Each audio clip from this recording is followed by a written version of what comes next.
The Great Hall of the Galactic Council was quiet. All 132 delegates, representing the most powerful species in the galaxy, had gathered. The tall pillars of light shimmered above them. Floating platforms drifted slowly in the air, each holding a voice that could shape the fate of entire star systems. And today, they were here for one decision. One vote. The exile of Earth. A human stood at the center of the hall. His name was Elias Rourke. Gray hair, dark eyes, tall, silent. He said nothing. He just waited. A creature with scales and 3 eyes floated up. A Korax diplomat.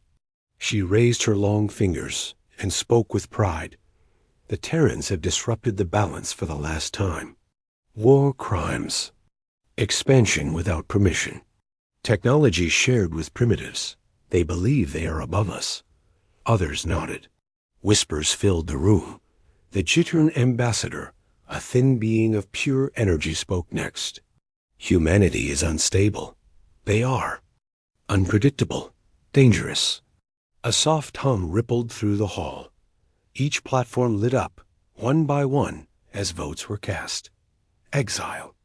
Exile. Exile. Elias stood there, silent. His eyes didn't blink. His body didn't move. He already knew the outcome. Finally, the high speaker rose. A being made of blue gas encased in a silver exosuit. Voice deep and slow. The vote is final. Humanity is no longer welcome in the Galactic Union. Earth is hereby exiled. All trade will cease. Borders will be closed. Any human ship outside its own solar system will be fired upon. This is the will of the Council. Silence. Not from fear, but from confusion. Because Elias didn't protest. He didn't plead. He didn't argue. He simply nodded once and turned around. He walked out of the Great Hall, past the tall guards, past the banners of power and peace.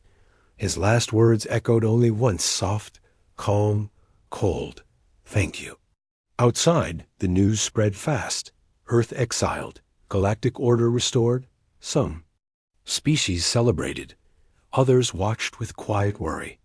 Earth had always been a wild card, brilliant in tech, wild in behavior, strange in thought.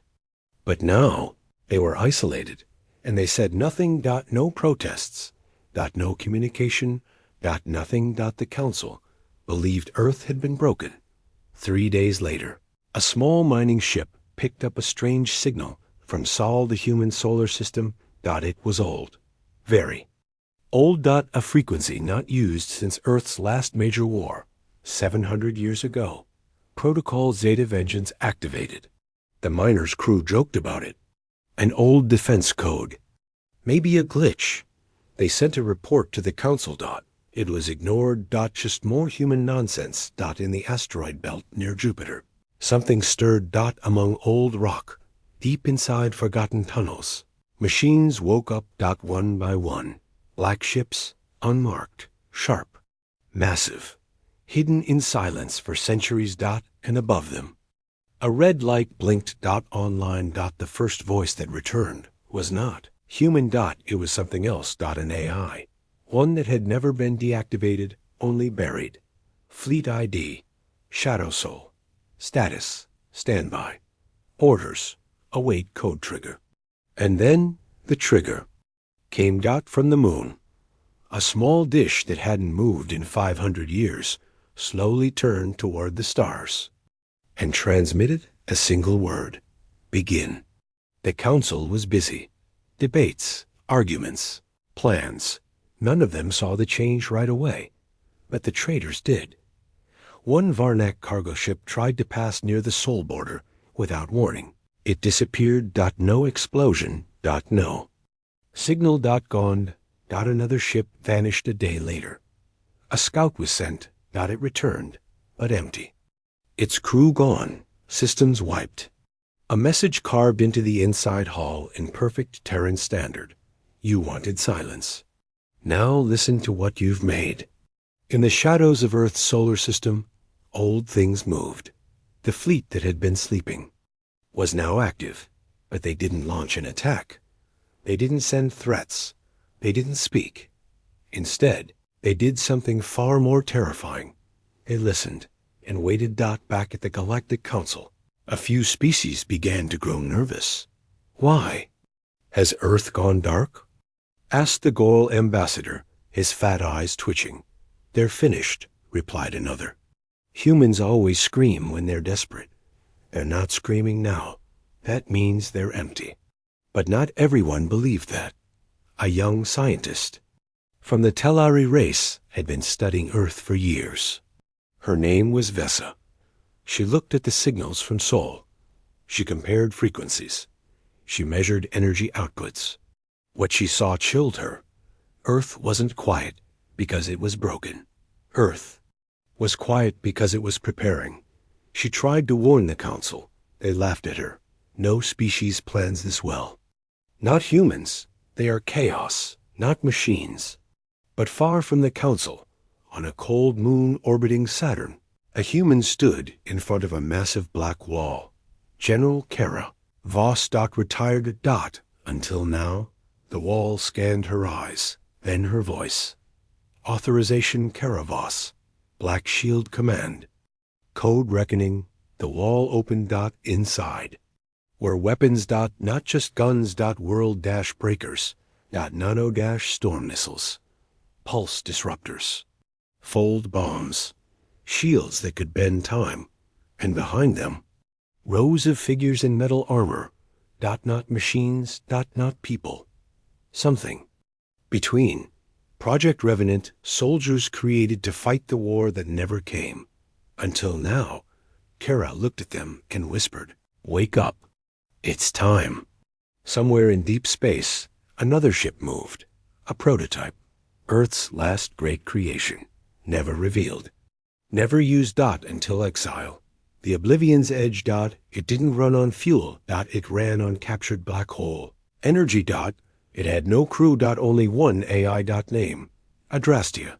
The ship left no trail. It didn't appear on scanners. It passed through Council space like a ghost, and everywhere it went, comms died, power flickered, and satellites turned toward Earth. Without command. On day 12 after exile, the Galactic Council received a message. From Earth. From one of their own satellites rewired, hacked. The message was only 2 words. We watch. And suddenly, every star system near Sol went dark. Communications jammed. Ships grounded. Trade routes blocked. Not by force. By fear. Elias Rourke, the human who stood silent at the vote, was back on Earth. He stood in a black command room beneath the crust. He looked up at the holographic map of the galaxy. So many stars. So many enemies. He didn't speak to a crowd. He didn't call for war. He just nodded. Let them wonder, he said quietly. Let them fear the silence. And when they try to break it, we'll show them what they truly exiled. The Baal Tar scavenger ship, Finder's Grace, drifted slowly through the cold emptiness of Sol's outer edge.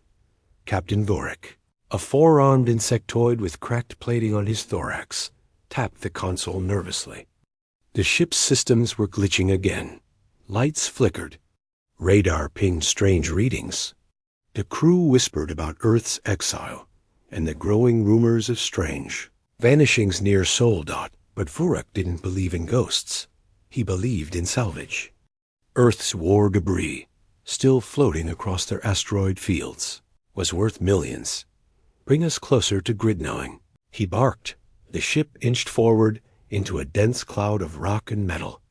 Huge fragments of old warships spun slowly, silent, broken, forgotten. Or so they thought. Deep inside the asteroid belt, behind layers of cold iron and camouflage fields, lay a massive structure. It had no name. No lights. No movement.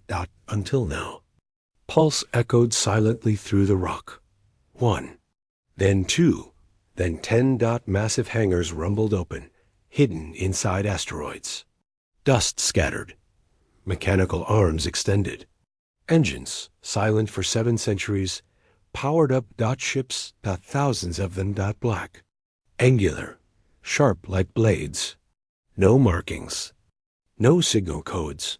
They were not part of Earth's public fleet. These were shadows, part of Project Graveyard, a secret defense program, born in the fear of galactic betrayal. Now, betrayal had come, and the dead ships were waking. Aboard the Finder's Grace, alarms screamed. "Captain, there's movement. Ships know, thousands activating ahead." Vurik's antennae twitched wildly. Council records show nothing stationed here. The crew stared as the asteroid field began to glow. Blue engine lights shimmered like ghosts. In fog, a fleet emerged, silent, cold, precise. The Finder's Grace tried to reverse. Too late. A single black drone, no larger than a cargo pod, drifted near them. It scanned the hull and transmitted one word: observe. The crew didn't even have time to scream. The Council received a fragment of Vurik's last transmission, just static and one flickering image. A wall of ships, silent, motionless, endless, no one knew how many, maybe thousands, maybe more. They were hiding a fleet this size? Gasped a Zorak admiral. Impossible. No race could build that without detection. But Earth had, and worse, they had hidden it so well. Even Council spies never knew it existed. Meanwhile, on Earth's moon, a figure stood alone in an underground chamber. Admiral Ren Mara. She was one of the last of Earth's wartime commanders. Long ago, she helped design the Graveyard fleet, back when trust in the Council was fading. Now, her work was active again. She stood before a giant black screen. It showed blinking red dots. Every ship, every AI unit, every drone now online. She pressed her palm to the interface. Command override. Graveyard Protocol 01 initiated. Begin silent sweep. No weapons fired. No threats made. But the fleet began moving, spreading across the Sol system, restoring old satellite nets, waking defense platforms buried in Jupiter's orbit, activating stealth mines along border space. No messages. No negotiations. Only action. At the edge of Sol, near Neptune's orbit. A Council scout ship approached cautiously. They had orders to scan and report. No aggression. They found the old Earth relay station on the moon, Triton dark for 500 years, suddenly glowing again. As the scout ship neared, it sent a standard. Hail. No reply. Then, without warning, all their systems shut down. Weapons. Engines. Even life support. The ship floated helplessly as a single message appeared on every screen. This system is under Terran lockdown. Leave, now. The scout turned back. It was allowed to go. That was the message. Earth was merciful for now. Back in Council space, panic began to spread. Small colonies along the rim stopped sending updates. Cargo lanes near Terran borders froze. And worse, data packages from Earth suddenly stopped working. Messages scrambled. Translation codes jammed. AI units GLITC. ED. It was as if Earth had inserted a virus. But not just into systems. Into everything. Information. Infrastructure. Commerce. Even language protocols. Every system that once connected to Earth maps, security grids, archives now showed one line of text. You cut us out? Now we cut deeper. In a Cold War room below the Alps, Elias Rourke watched everything unfold on the digital map. He didn't smile.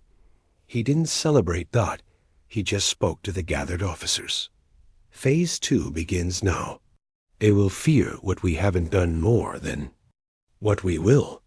A general asked, should we strike back? Elias shook his head. No, not yet. We're not here for revenge.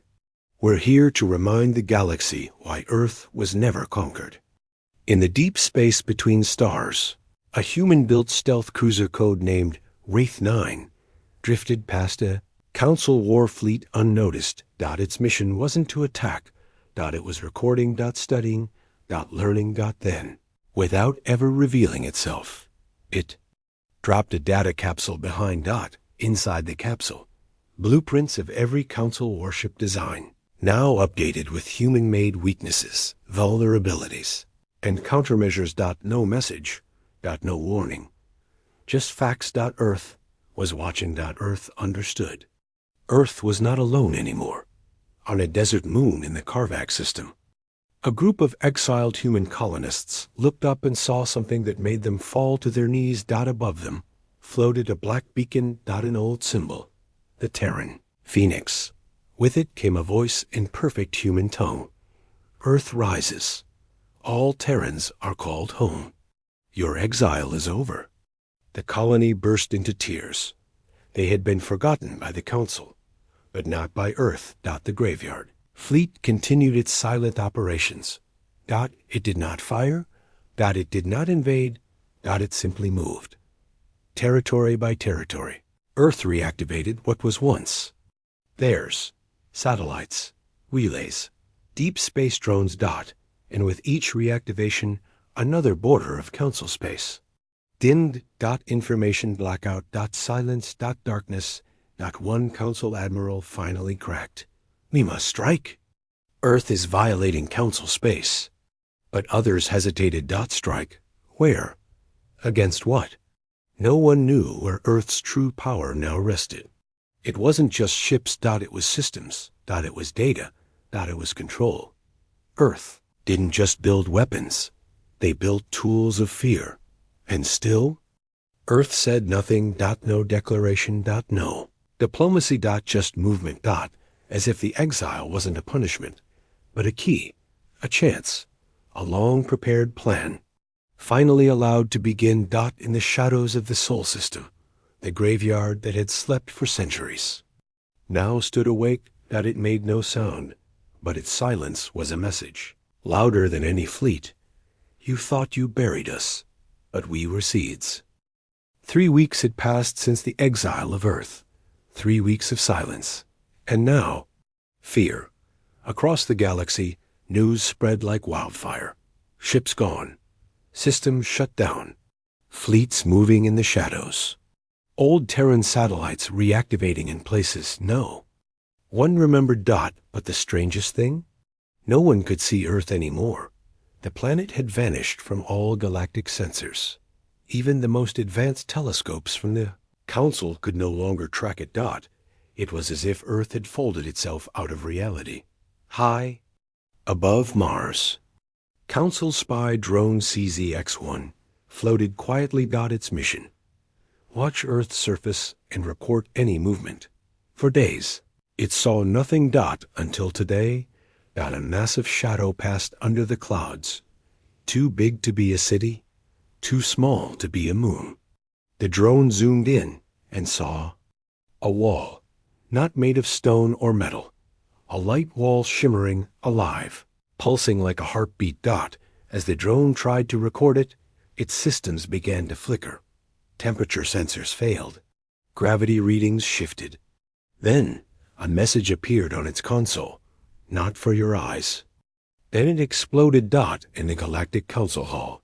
Panic was no longer hidden. The Speaker of the Council, a noble from the Venari species, slammed his tentacle against the table. This cannot be ignored anymore. Earth has hidden its homeworld. That is not self-defense. That is preparation for war. Some nodded. Others remained silent.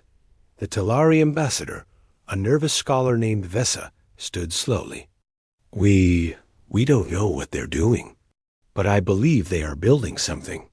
What? Another delegate shouted. I don't know, but the energy readings from their system Sol is rising. Not linearly, not slowly, exponentially. Like they're charging something. What kind of something? She looked at them, her hands shaking. A shield. Deep under the Earth's crust, Elias Rourke walked through the command center of Sanctum, a facility built in secret centuries ago. It stretched across what was once North America. Underground, Thousands of screens showed different parts of the planet. Oceans, cities, fields, orbit, moon bases. Mars colonies. And above all of it, the Aegis array. Earth's last and most dangerous invention. Not a weapon. Barrier. A planetary cloak powered by quantum fields and gravimetric distortions. Once activated, no signal could pass through it. No scan could penetrate it. No weapon could lock onto anything inside it. It wasn't just defense. It was disappearance. General Kara Voss stood beside Elias. They don't know what we're hiding, she said. They're not supposed to, Elias replied. Let them fear the dark, she smirked. The Aegis is holding. Elias looked at the map. We'll need Phase 3 soon. Has Project Titan stirred? Kara hesitated. Still dormant. But the deep core pulse reactors are online. Good, Elias said. We'll wake it when they make the first move. Far away, in council space, the first move was already being discussed. Admiral Storr of the Mardak species, known for his brutal logic, stood before the War Council. We must break the cloak. We must see what lies beneath. How? A scientist asked. Earth's shield is not physical. It's quantum layered. Nothing can pass it, not even light at correct wavelengths.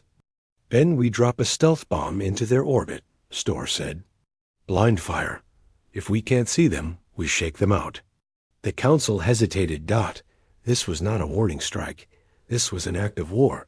But no one said no, because fear had already gripped them. 2 days later, the council launched Operation Ice Dagger. A stealth missile was fired from deep space, coated in non-reflective black diamond. No energy signal, no radio. A drifting shell carrying a gravitational disruptor strong, enough to affect a moon. Its target, Earth. But as it passed the outer solar system, something strange happened. The missile slowed. No gravity, should have existed there. But it was being pulled. Like a child drawn into a dark room by invisible hands. The missile vanished behind a curtain of stars. And then the galaxy heard Earth's voice, not from Earth itself, but from every beacon in space. It was calm. Simple. Spoken in every known language. This was your move. Now, watch ours. The Aegis shield around Earth flared. From the moon, a massive ring of stations rotated faster than ever before. Light bent around them. Reality twisted. And then the entire solar system flickered. For 7 full seconds, every observatory across the galaxy recorded a moment where Sol Earth's star blinked out of existence. When it reappeared, Earth was still invisible. But now, the moon was hidden too. Mars. Shielded. Saturn. Dim. The shield had grown. Not just around Earth. Around the entire system. At the edge of Terran space. Dozens of old observation satellites turned themselves toward council systems and sent a simple message. Sol is no longer yours to see. And then they self-destructed. In panic. The council called for emergency action. They ordered a fleet to the edge of Terran. Space. Not to invade. To threaten. To send a message of their own. 10 warships arrived near Pluto's orbit. They didn't cross the invisible line, but they came close. Each ship activated targeting systems. But before they could even lock on, they shut down. Every screen went dark. Every engine stopped humming. Weapons dead. A shadow passed by. Massive. Silent. No one saw it clearly, only a glimpse of a black, crescent-shaped object the size of a city. One ship captain managed to send a short message before they were pulled away by tow drones. They're not alone. Something else is there. Back on Earth, inside the sanctum chamber, Elias watched it all unfold. They wanted to see Earth, he whispered. But they will only see their reflection in the silence. Kara nodded. We've cloaked more than our home. We've cloaked the truth. Elias looked at her. And the truth is simple. What is it? she asked. He looked at the screen, where an image of the galaxy blinked red, showing rising tension. The Council exiled us to destroy us, but we used the exile to escape their control. Kara whispered the rest, and now they don't know who we are anymore. From deep beneath Antarctica, another facility stirred. Not military, not strategic, but ancient. The archive. Within it, records of every Terran experiment, technology, forgotten AI, and something more, a black vault labeled for when they return. As the shield powered up across the system, the vault unlocked. Steam hissed.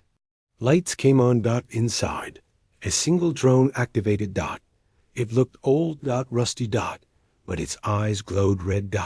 It floated to the ceiling and whispered a single word: broadcast. Every world that once held Terran refugees, colonies, or outposts received a signal that night. From comets, from old drones, from dust particles, activated by Earth's command. And every message was the same: you are not forgotten. You are not exiled. Come home. The Council believed Earth was isolated. They thought exile meant weakness. They were wrong, because not all humans lived on Earth, and not all obeyed the Council's exile. Far beyond the Terran system, on a ruined planet called Seng-Ral 5, dust storms raged across dead cities. Long ago, it was a thriving colony until the Council bonded for refusing to surrender a human outpost, hidden underground. It was 60 years ago. The surface was poisoned now, but deep under the ash and ice, humans still lived. They were not civilians. They were the forgotten. Soldiers, engineers, families, those who had escaped during the Council's cleansing campaigns. They built underground cities powered by broken tech, breathing filtered air, living off old Earth protocols and war manuals. They called themselves the Veiled Legion. And when Earth's message arrived, come home, they wept, not out of fear, but because they had waited their entire lives to hear that voice again. Captain Reyna Holt, leader of the Legion's forces, stood in front of a cracked monitor showing the Terran Phoenix signal blinking in red. Activate the Black Gate, she ordered. Her second-in-command, a scarred man named Dev, stared at her. It's still unstable. We haven't tested. We don't have time, she snapped. Earth's calling. That means war is coming. Dev nodded. He knew she was right. In the lowest part of their bunker, a gate hummed to life powered by stolen Council tech and ancient Earth algorithms. It tore a hole in space. Not for escape, for return. The first Terran fleet from exile had begun its journey back. Meanwhile, in another forgotten system, the planet Tarnis lay shattered. It wasn't just a grave. It was a lab. The Council had used it to test anti-human weapons during the early wars. Radiation. Neural disruptors. Planetary dampeners. What they didn't expect was that some humans would survive. Not all of them stayed sane. Not all stayed human, but they lived. Beneath the rubble. In the cold caves, they called themselves the Burnt Kin. Their skin was blackened by solar flares. Their eyes glowed from radiation. Poisoning. And their minds remembered pain. So much pain. When Earth's signal reached them. They didn't speak. They just began marching. Upward. Toward the surface. Their underground forges lit with fire again. Their weapons, handmade from broken machines, were raised high. No fleet came for them. They would walk through space itself if they had to. Earth had spoken. And the Burnt Kin would answer. Elsewhere, near the edge of the Orion expanse, a station floated in silence. Code name, Warden's Keep. Long thought. Destroyed. It WA-SEN, single quotes T. It had been self-sealed for centuries. Inside were Earth's most dangerous soldiers, biologically enhanced, mentally hardened, trained in a gravity chamber that mimicked the pull of black holes. They were once humanity's last line of defense. But when peace came, the Council demanded they be shut down. Earth agreed. Publicly, privately, they were frozen. In stasis, hidden behind layers of coated space debris. Until now, the message arrived. Their minds awakened first. Then their weapons. The leader unit. Commander Jocks Taran opened his eyes. His first words. Who broke the silence? A voice answered from the ceiling. A Terran AI called Lyra. Earth has returned, and the Council is watching. Jocks stood, naked, scarred, built like a tank. He smiled for the first time in 200 years. Let them. Back in the Council chambers, Chaos Crew. Reports came in from the Outer Rim. Old Terran colonies lighting up, strange energy signatures in dead systems, massive life form, movements in irradiated zones. Ambassadors from other species panicked. One slammed his hand down. They're rising everywhere, even in places we wiped out. The Speaker of the Council raised a shaky voice. Impossible. These were graves. A younger ambassador, the Telleri scientist Vesa, spoke carefully. Maybe. That's the mistake. What? She swallowed. We thought we killed them. But we didn't. We scattered them. And Earth didn't forget them. It just waited until the galaxy did. Elias Rourke stood at the center of Earth's command chamber. The galaxy was changing faster than even he expected. Kara Voss entered with a datapad. Multiple signals coming in. Old colonies, broken ships, exiled battalions. They're moving. All of them? She nodded. They heard the call. Elias looked at the massive hologram of the galaxy above them. Dots began to glow red for Earth, blue for returnees, one by one. The stars lit up. Earth never needed to fight alone, he said. Quietly, we just needed them to remember who they were. On a dark moon with no name, a single Terran scout lit a fire beside an old beacon. His name was Milo Chun. He had been alone for 30 years. Siled, forgotten, half-dash, crazy. He looked up at the stars as Earth's signal blinked above. He stood slowly, dusted off his uniform, and whispered to the wind. I knew you'd come back. Then he pressed a single button, and the ground around him lit up. Bunkers opened. Drones powered on. A buried ship, the Iron Reaper, shook off its dust. Milo climbed into the cockpit, laughing through tears. Let's go home. Back in Council. Space, a new threat was whispered in every corner. The ghost armies are rising. Not because they were attacking, but because they were gathering. And not just in ships. In silence. In systems the Council thought were dead. In tech. They thought was broken. In minds. They thought were destroyed. And still, Earth said nothing. No war. Declaration. No demand. Just the message. You exiled us. We rose. The Speaker called another emergency session. We must prepare. For what? Someone asked. No one answered. Because no one knew. This wasn't war. It was something worse. A return. Not of ships, not of weapons, but of people who had every reason to burn the galaxy, and yet had waited. In the cold of deep space, 10,000 ships began their slow journey. Some were new, some were old, some were made from scrap and rage, but they all flew under one banner. Earth single quotes S. The Terran Phoenix burned across the stars. The galaxy watched Earth, but not with curiosity anymore. Now they watched with fear. In the outer systems, where trade ships moved through ancient starlands, captains spoke in whispers. Stories spread like infection about strange vessels moving. In the black, faster than light, darker than shadow. Ships without any known signature, no known origin. But every trace pointed back to one place. Earth. The same Earth that the Galactic Council had exiled. The same Earth that hadn't spoken a single word in return. On the fortress station, Kelter 7.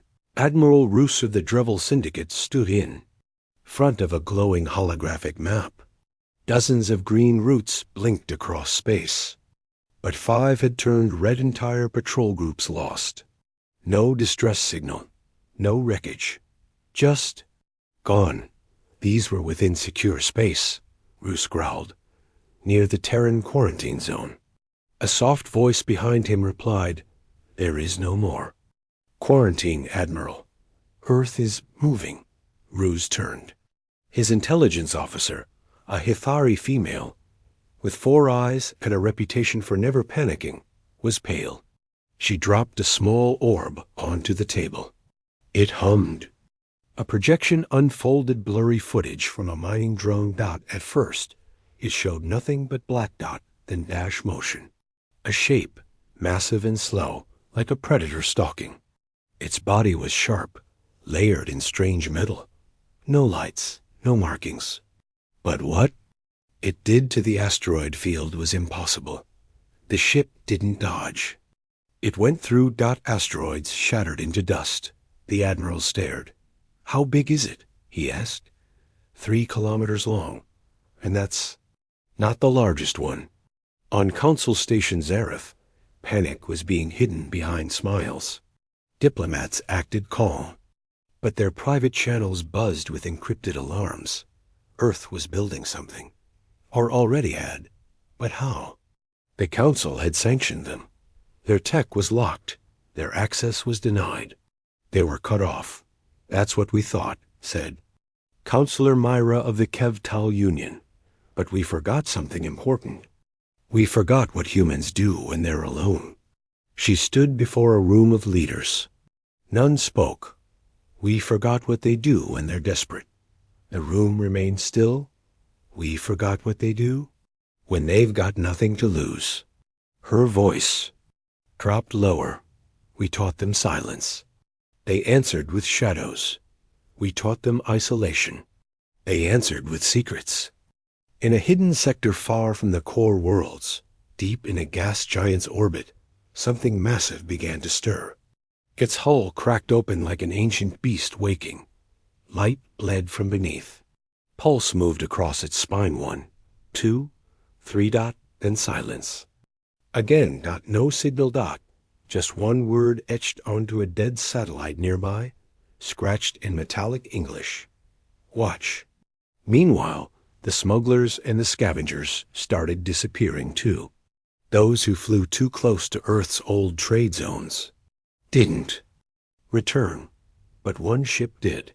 A broken freighter limped into Outpost Darax, its engines fried, half its crew missing. The survivors were trembling, incoherent. "They didn't speak," one of them whispered. "They didn't attack." "Then what happened?" asked the outpost commander. The survivors' eyes were empty. They just watched us. Their ship came out of the void, surrounded us. Then, one by one, we passed out. "What did the ship look like?" the commander asked. The man only answered with 2 words, like vengeance. Back on Earth, or what was now known in secret as the core vault deep beneath its ruined cities, a network of machines moved. Not fast, not in panic. But with precision. The AI networks that Earth had once hidden from the galaxy machines, not controlled by organics anymore, but in alliance with them, were awakening old defenses. Not to retaliate. Not yet, just to remind the stars that Earth had not died. They had simply been preparing. In the skies above the Pacific Rift, a shape pierced the clouds, a silver triangle, soundless, impossible to track by radar. It hovered. Watched, then vanished on an intercepted transmission, captured by a neutral trade station near the edge of Terran space. Sent ripples through the underground. It was short, uncoded, just a voice. Human. 1 sentence. Tell the Council, you cannot exile a storm. Then silence again, but that silence now felt different. Not the silence of defeat, not the silence before the thunder. The stars shimmered above the Council world, as if nothing had changed. But deep inside the hearts of many species, something had begun to shift. Whispers ran across empires. Trade networks carried more than goods, they carried rumors. Earth didn't die quietly. Something is moving in the outer dark. Have you heard what happened on Krylon Station? The Council, still proud and blind, refused to acknowledge the growing tension. But fear had begun to crack the surface of their arrogance. On the fringes of the galaxy, where patrol routes ended and forgotten colonies were left to rot, something massive had emerged. The ship was not registered dot. It was not friendly. And it did not respond to any hails. The Zilari scout vessel Tyrox was the first to see it. Lieutenant Varish, an experienced navigator, stared at the shape drifting near the wreckage of an old satellite array. At first, he thought it was an asteroid. But then it moved precisely, like it had a purpose. The ship was over 6 kilometers. Long black hull. No lights.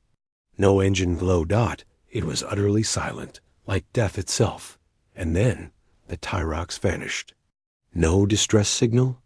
No debris just gone by the time the Council sent a follow-up investigation team. All they found was a single object left in the void. It was a plate of Terran alloy. One side was scorched. The other side carried a message. Burned into the metal. We heard your vote. That was when panic began to spread. Council ambassadors started vanishing. From embassies. From fortified outposts. No signs of struggle. Just a single item left at the scene every time. A black earth. Coin. Not currency. Not a threat. Just a reminder. The humans hadn't disappeared. They were moving. Strategically, quietly, powerfully, and for the first time in centuries, the Council called for emergency measures. Military spending was increased. Planetary shields were upgraded. Patrol fleets were doubled. But it didn't matter, because humanity wasn't attacking planets or fleets. They were hunting symbols. The memorial of the memorial. Council's founding on Voldor burned to ashes one night. The fire suppression systems failed. At the same time as the security haze, all recordings were wiped. What was left behind? A human-made bootprint in the center of the ashes. The Zarth Collective, who led the vote to exile Earth, held a press conference to calm their people. Humanity is extinct, they said. Earth is no more. And in that moment, all screens across the Zarth homeworld glitched. For exactly 6 seconds, every device displayed a human face. Old, scarred, wearing an Earth military uniform with no insignia. He looked directly into the camera and said one sentence. We remember everything. The broadcast ended. No source was found. Zarth airwaves were flooded with panic. Government officials fled their homes. Military bases shut down all external comms. But it was too late. The silence had broken. Earth had responded not with fleets, not with speeches, but with fear. Strategic, precise, unrelenting fear. In the council chambers, a new emergency session began. But this time, there were no votes. Just silence and dread. Because if the humans were truly back, then the exile wasn't a sentence. It was a mistake, and the galaxy was about to pay for it. The stars had always felt like silent watchers, distant, cold, and unchanged. But on that day, something shifted. Entire fleets reported sudden gravitational distortions. Ancient monitoring stations near the edge of known space began sending alerts in panic. Telescopes failed. Sensors fried. And the void trembled. Above the galaxy's rim. The impossible unfolded. A rip in space like a bleeding scar opened near the Durati line. A fortified region no one dared cross. It wasn't a wormhole. It was something else. A doorway. A rupture. And through it, a fleet emerged. But not just any fleet. These weren't Earth's old ships, beaten and bruised from exile. These were new, sleek, silent, blacker than space itself, and glowing with symbols the galaxy didn't recognize. Admiral Vernax of the Valari Confederacy stood on the bridge of his command ship, staring at the incoming formation. "Is this ... Earth?" he whispered. The AI beside him answered in a query. Flat tone, designs unknown. Energy signatures match no known faction. But the material composition, yes, Terran. His blood went cold. The flagship of this strange Terran fleet bore no name. It didn't need one. Its presence alone made the nearby stars dim. Its engine trails folded light. Its weapons weren't visible, but every captain in the sector felt them, like a blade hovering near their throats. And then, a broadcast. Every species, every language, every empire. It was short. No threats, no warnings, just one sentence. We were exiled. Now we have returned not to seek approval, but to remind the galaxy what we became in silence. The council panicked. Emergency meetings were held. Some called for war. Others begged for peace. But no one moved. No one dared. Because while the Terran ships hovered without firing a single shot, a disturbing pattern emerged. Entire sectors went dark. Communication. Buoys fried. Navigation relays failed. Not due to weapons, but interference. Terran interference. Controlled, precise, and terrifying. One Varnathi freighter tried to escape. It vanished mid-jump. Not exploded, vanished. Like it never existed. Whispers started again. The Terrans are using technologies we don't understand. They've broken causality. They can see us before we act. It was fear. The same fear the galaxy once used to bury Earth was now choking them. But humanity hadn't even spoken again. They just waited, watching, letting their presence speak louder than war. And on a silent world near the center of galactic trade, a child looked up at the sky, at the unnatural eclipse cast by the Terran flagship, and asked his mother, "Why? Did they come back?" His mother couldn't answer, but somewhere deep in the Terran fleet, hidden behind encrypted layers and time-folded space, a council of exiled humans watched everything. They weren't smiling. They weren't angry. They were ready, because this wasn't revenge. It was correction. And the stars themselves began to shift in fear of what Earth would do next. For decades, the Galactic Council had mocked Earth's silence. Their exile vote had removed humanity from all official records.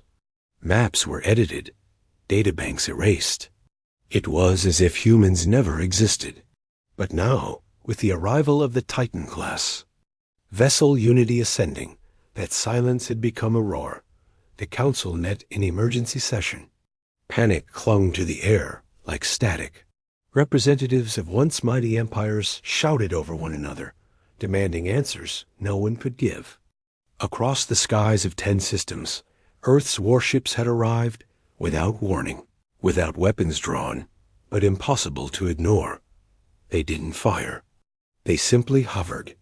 But each ship carried something far more dangerous than weapons truth.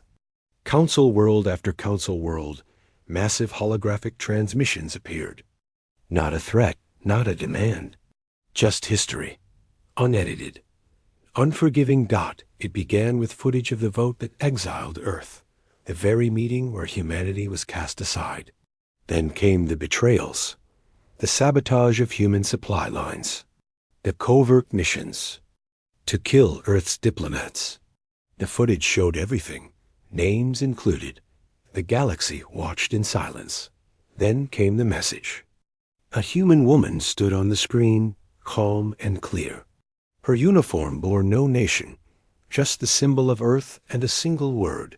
Remember, you erased our name, but not our memory. You pushed us into the shadows. We built in silence. We waited in darkness. We became more than you feared. We do not want revenge. We want truth. And we are not asking permission anymore. That's when the power grids began failing, not by attack, but by choice. Earth ships carried code that Earth itself had once helped build across half the galaxy-old infrastructure no one bothered to update. Since the humans were gone, they could shut down planets without firing a shot. And they did. One by one, the lights went out across systems that once laughed at humanity. Not permanently, not in cruelty, but in warning. A signal that Earth had returned, and this time they would not be silenced. On the Council homeworld, the President of the Galactic Assembly tried to call for reinforcements. The message didn't go through. Every communication channel was overridden by a final broadcast. This time, it wasn't a human speaking. It was an AI voice, calm, ancient, and unmistakably human in its clarity. Protocol 47 restored. Council access revoked. Human systems now active. We are online. The ground trembled beneath them, not from war, but from the weight of a truth they had buried. Earth had not just survived exile. It had used it. As the Unity Ascending moved into orbit above the Council's capital, its engines silent but glowing. With immeasurable energy, the galaxy understood. Earth had returned, and it had rewritten the rules.